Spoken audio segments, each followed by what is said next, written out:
Introducing the all-new Corolla.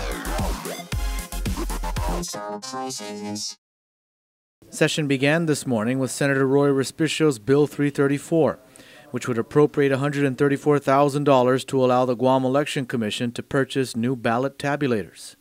Madam Speaker, time is of the essence because, as you know, we have a primary and general election, and based on the Guam Election Commission's timelines, they're in dire need of this legislative appropriation, and if the governor also sees fit and signs it, they'll be able to move forward with the awarding of this bid pursuant to the bid that they've issued. And so I ask for my colleagues to support Bill 334-32 LS as substituted by the Committee on Appropriations.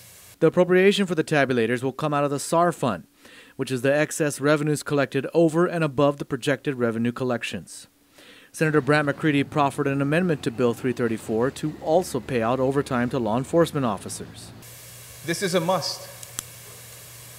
If we, which I do believe we should, buy new tabulators for the Guam Election Commission, then by all means we should be paying overtime for our public safety officials who risk their lives every day to protect us.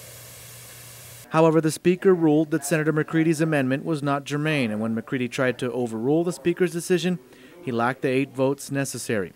Instead, the Senator quickly introduced Bill 350, which appropriates money from the SAR fund to pay out overtime to law enforcement officers, but that bill is not on the session agenda and will need a public hearing. 334 was then sent to the third reading file. Senator Frank Elkin Jr.'s Bill 307 was discussed this morning. It's a measure that would allow the judiciary to pay salary and benefit increases for non-law enforcement employees.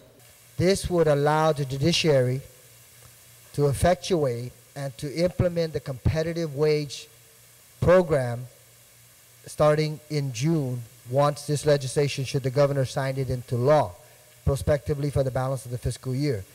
This afternoon, senators began discussing Senator Ben Pangalinan's controversial Bill 309. The measure appropriates $20 million in additional Section 30 funding. Senator Pangilinan says federal officials have confirmed with him that Guam will be getting this money. However, the administration has contended that they are not sure if they will be getting this funding.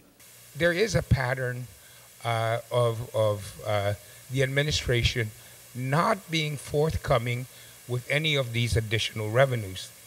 In FY 2014, the additional revenues realized from the adopted revenues and the presented revenues in the governor's budget submission was over $15 million that was over and above those revenue collections.